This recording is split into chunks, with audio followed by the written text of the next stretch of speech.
এই কোরআন নামক গন্তব্য সংবিধানের কাছে আপনার আমার ফিরে আসা দরকার আছে না নাই? একটু আওয়াজ দিয়ে বলতে হবে, আছে না নাই?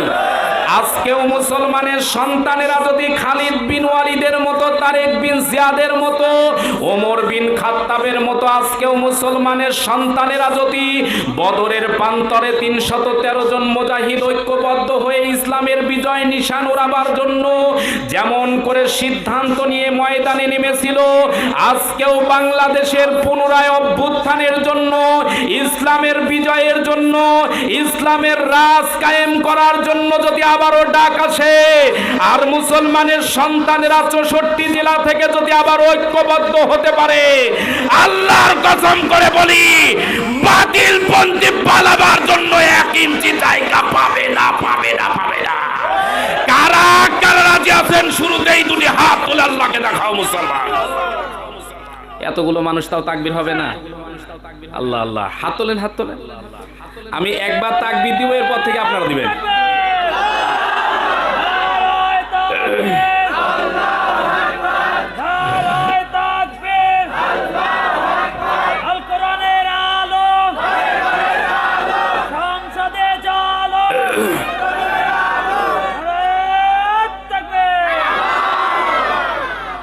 আপনারা কি ভয় পেলেন? রাগ করলেন? বিগত সময় যে সময় অন্য অন্য বক্তারা ঘাপটি মেরেছিল, সাইজে যদিও ছোট দেখতেছেন, ওই সময়ও এইভাবেই কথা বলেছে, যার কারণে অনেকেই বলতো জিয়াদি সাহেব একটু কথাবার্তা সাবধানে বলা দরকার, না হলে কিন্তু মামু বাড়ি নিয়ে যাব। আপনারা কি ভয় পাচ্ছেন?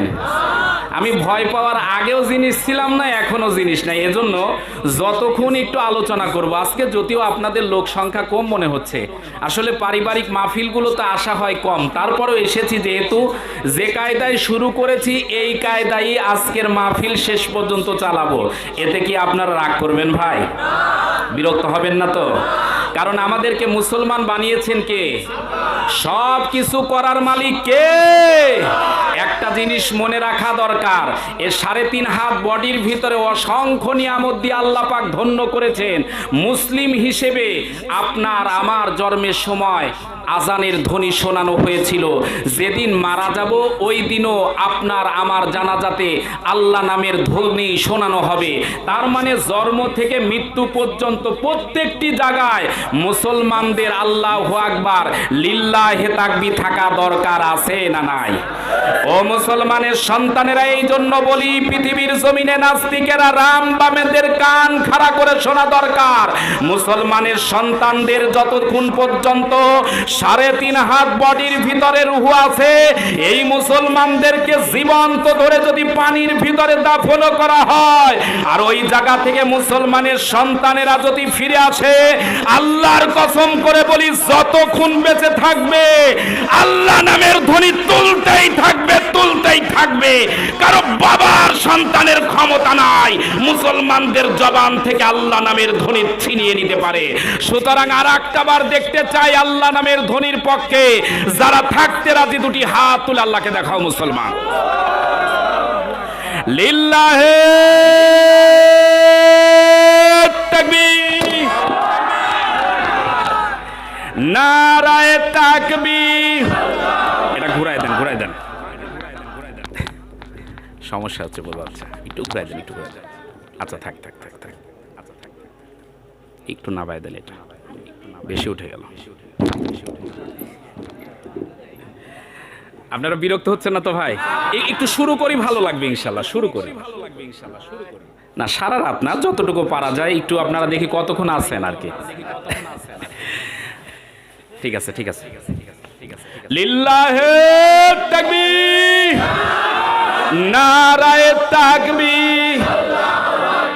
আল কোরআনের আলো, লিল্লাহে তাকবীর।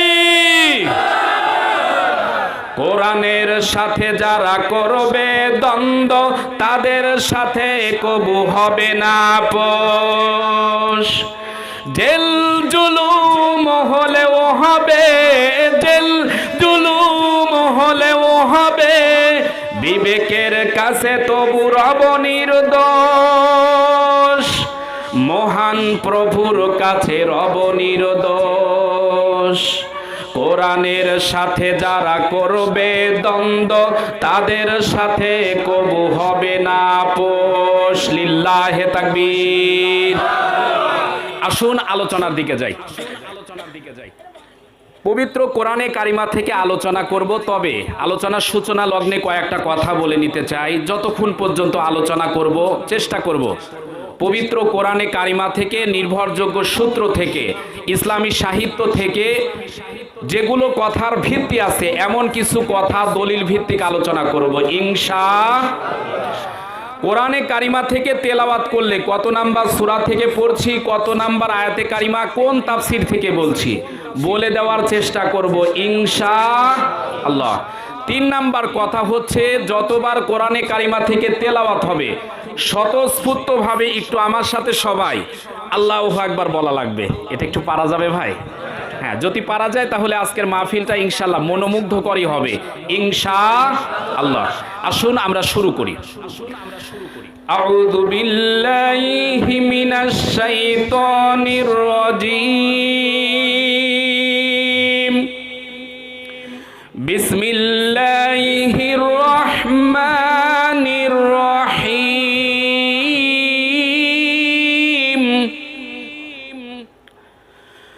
ওয়ালা তাহিনু ওয়ালা তাহজানু ওয়া আনতুমুল আ'লাউনা ইন কুনতুম মুমিনিন।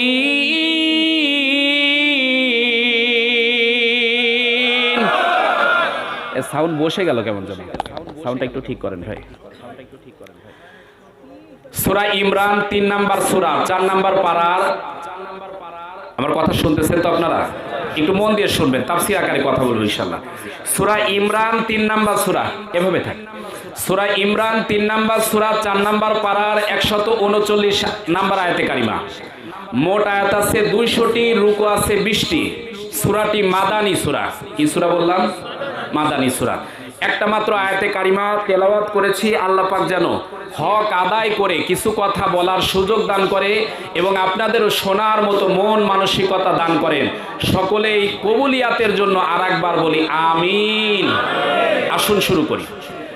আল্লাহ রাব্বুল আলামিন বলেন, ওয়ালা তাহিনু ওয়ালা তাহসানু ওয়া আনতুমুল আ'লাউনা ইন কুনতুম মুমিনিন।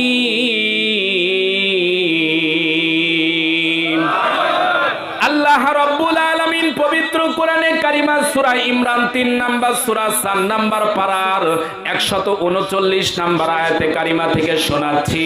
আল্লাহ পাক রব্বুল আলামিন বলেন, হতাশ হয়ো না, ভেঙে পড়ো না, চিন্তিত হয়ো না, তোমরাই হবে বিজয়ী। তবে সত্য হলো, বিজয়ী পাওয়ার জন্য সত্য দিয়েছেন আল্লাহ, মুমিন হওয়া লাগবে। এরে মুমিন মুসলমানের সন্তানেরা রে, মুমিন যদি হতে পারি বিজয় দান করবেন কে? একটু আওয়াজ দিয়ে বলতে হবে কে? আজকের মাহফিলে এসেছেন, বসেছেন, আল্লাহ পাক আপনাকে যদি না ক্ষমতা দিতেন এই মাহফিলে আসা আপনার আমার জন্য এজরেকন হতো? এই মুহূর্তে আপনি আমি মাহফিলে বসে আছি, অনেক মানুষ এই মুহূর্তেও সিরাজগঞ্জ জেলার অনেক হাসপাতাল অথবা ক্লিনিকে বসে অথবা শুয়ে কাতরাচ্ছে। কথা বলেন না কেন? তার মানে সুস্থ রাখার মালিককে, অসুস্থ দিয়ে পরীক্ষা করার মালিককে। যে অবস্থাতে আছেন, বাড়িতে আছেন, বসে আছেন, প্রশংসা করতে হবে কার? আল্লাহর প্রশংসা করলে আল্লাহ পাক ডাক দিয়ে বলেন, বান্দারে আমি নিয়ামত বাড়িয়ে দে। তাহলে যারা আজকেও সুস্থ আছেন, এখনো যারা বাড়িতে বসে আছেন, ওই মানুষগুলোর আজকের মাহফিলে আসা দরকার আছে না নাই?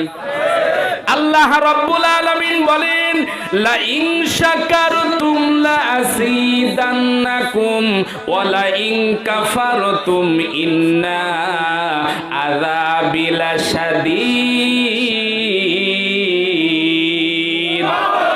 আল্লাহ রাব্বুল আলামিন পবিত্র কোরআনে কারিমা সূরা ইব্রাহিম ইব্রাহিম 14 নাম্বার সূরা 13 নাম্বার পারা 7 নাম্বার আয়াতে কারিমা থেকে শোনাচ্ছি।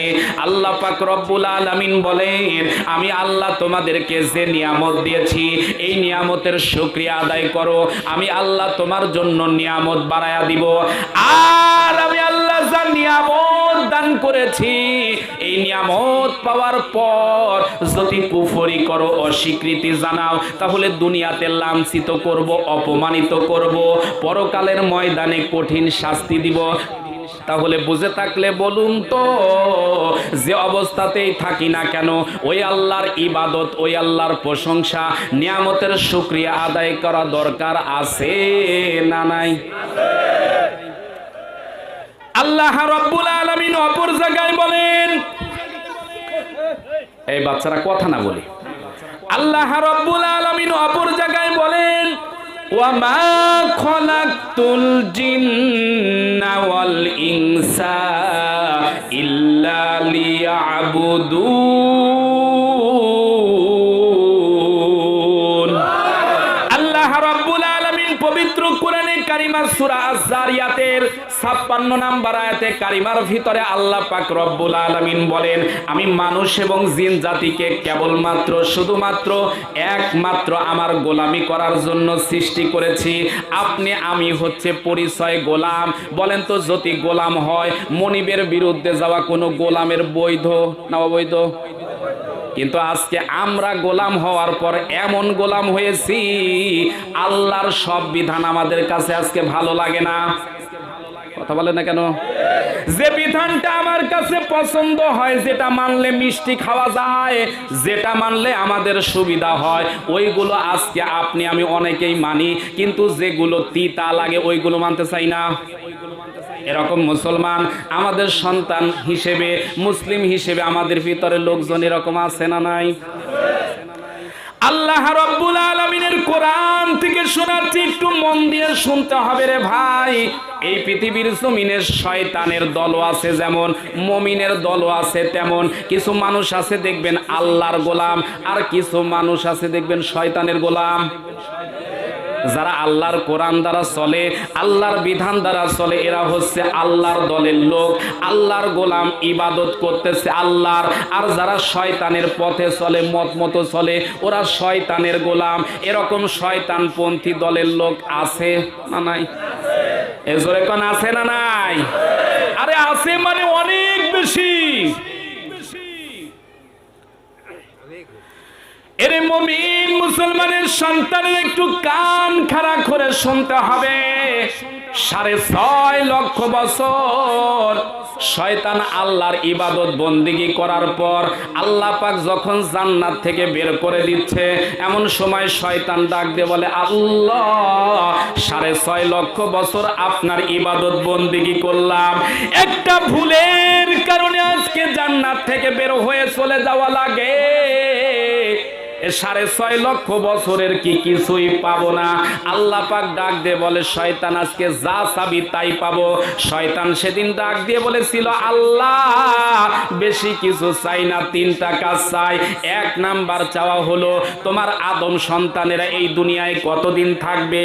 আল্লাহ পাক রব্বুল আলামিন ডাক দিয়ে বললেন, শয়তান আদম সন্তান এই পৃথিবীর জমিনে কিয়ামত পর্যন্ত থাকবে। শয়তান সেদিন ডাক দিয়ে বলেছিল, আল্লাহ আমার 1 নাম্বার চাওয়া হলো কিয়ামত পর্যন্ত হায়াত চাই। কতদিন হায়াত চাই? একটু মন দিয়ে শুনবেন, যা বলবো দেখবেন বাস্তবতার সাথে মিলাবো, দেখবেন সব মিলে যাবে, কিন্তু রাগ করা যাবে না। কিন্তু শয়তান যেই কথা বলেছিলেন 1000 বছর পূর্বে আল্লাহ পাক নোট করে দিলেন। আল্লাহ পাক রব্বুল আলামিন বলেন, সেই দিন শয়তান বলেছিল, ক্বালা আনযিরনি ইলা ইয়াউমি ইবআসুন।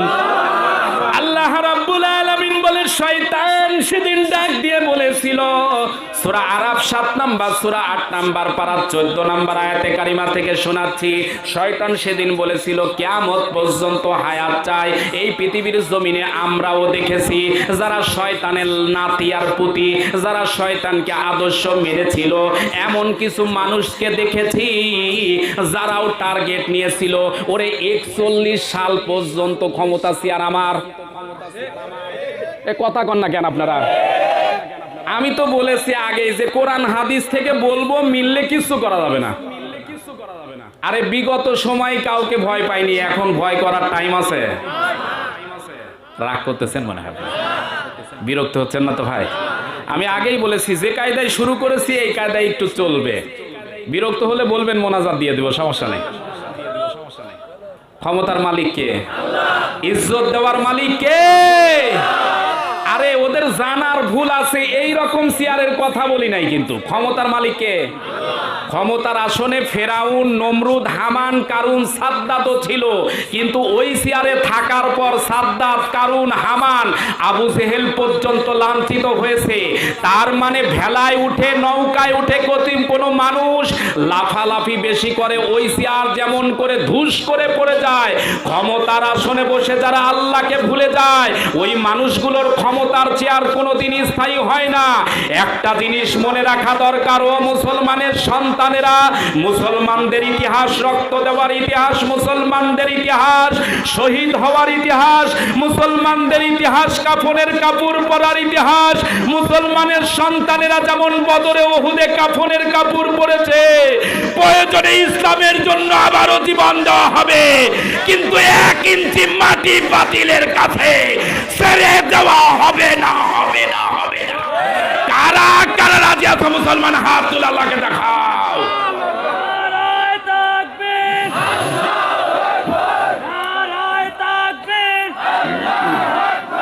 ইসলামের শত্রুরা হুঁশিয়ার, সাবধান।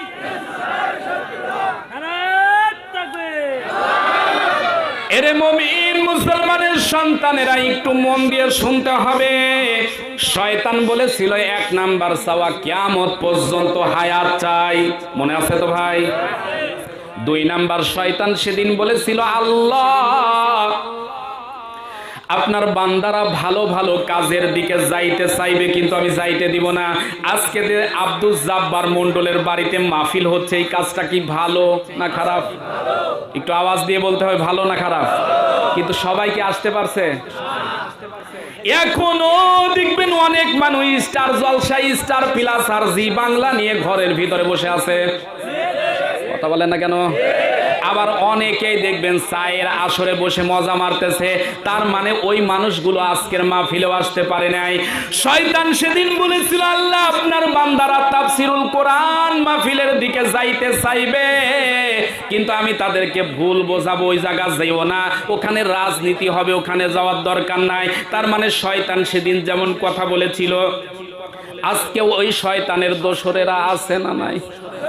ওরে শয়তান যদি কাজ নাও করে, আমি মনে করি আজাজিল না থাকলে আজাজিলের দাদা তাদের উপর ভর করছে। এখন বলতে পারেন, হুজুর এটা আবার কেমন কথা বললেন? কোরআন থেকেই দলিল দিচ্ছি। আল্লাহ পাক রব্বুল আলামিন পবিত্র কোরআনে কারিমা সূরা নাসের শেষ নাম্বার আয়াতে কারিমার ভিতরে আল্লাহ পাক বলেন, মিনাল জিন্নাতি ওয়ান নাস।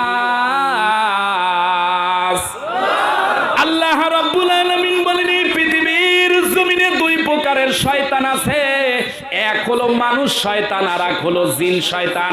এই পৃথিবীর জমিনে জিন শয়তানের সামনে যদি আপনি পড়েন লা হাওলা ওয়ালা কুওয়াতা ইল্লা বিল্লাহ পড়বেন, অথবা দোয়া দরুদ পড়বেন, দেখবেন ওই জায়গা জিন শয়তান থাকবে না। কিন্তু মানুষ শয়তান যদি আপনার সামনে পড়েন, ও আল্লাহ যতই দোয়া দরুদ পড়বেন, দেখবেন ওর মাথা আরো খারাপ হবে। কথা বলেন না কেন? এ যত কোরআন হাদিস দিয়ে বোঝাবেন, ওর মাথা আরো দেখবেন খারাপ হবে। এরকম শয়তান আছে না নাই? এরে মুমিন মুসলমানের সন্তানেরা, 3 নাম্বার শয়তান সেদিন বলেছিল, আমার 3য় নাম্বার চাওয়া হলো আমার টাকা চাই, পয়সা চাই, ক্ষমতা চাই। তার মানে এই পৃথিবীর জমিনে যারা শয়তান প্রকৃতির নারী পুরুষ আছে, এরাও দেখবেন ওই কায়দায় বসে আছে, বৈধ হোক অথবা অবৈধ হোক, এরাও দেখবেন টাকা চায় আর ক্ষমতা চায়। এরে মুমিন মুসলমানের সন্তানেরা, তার মানে বোঝা যায় শয়তানের খাসিলত যদি কোনো মানুষের ভিতরে ঢোকে, বলেন তো ওই মানুষের পক্ষে আল্লাহর জান্নাতে যাওয়া সহজ না কঠিন? একটু আওয়াজ দিয়ে বলতে হবে, সহজ না কঠিন?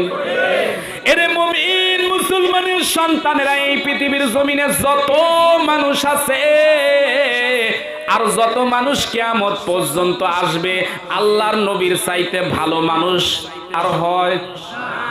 নবীর চাইতে আর ভালো মানুষ হবে? তার মানে নবীর চাইতে ভালো মানুষ আগেও ছিল না, বর্তমানেও নাই, কিয়ামত পর্যন্ত হবে না। এই নবী আমার যতদিন পর্যন্ত কালিমার দাওয়াত দেয়নি, যতদিন পর্যন্ত নবী আমার এই পৃথিবীর জমিনে ইসলাম প্রচার করেনি, ততদিন পর্যন্ত আবু জেহেল, উতবা, সাইবা পর্যন্ত নবীকে বলেছেন আল আমিন, নবীকে বলেছেন আস সাদিক। কিন্তু নবী আমার যেদিন কালিমার দাওয়াত দেওয়া শুরু করেছে, ওই দিন থেকে নবীর উপর অত্যাচার জুলুম শুরু হয়েছে। তার মানে হলো আপনিও যদি নবীর মতো কালিমাওয়ালাদের মতো দাওয়াত দেন, ইসলামের ধারক বাহক হয়ে যদি কাজ করেন, আপনার উপরও জুলুম নির্যাতন আসার সম্ভাবনা আছে না নাই? এজোরে কেন আছে না নাই?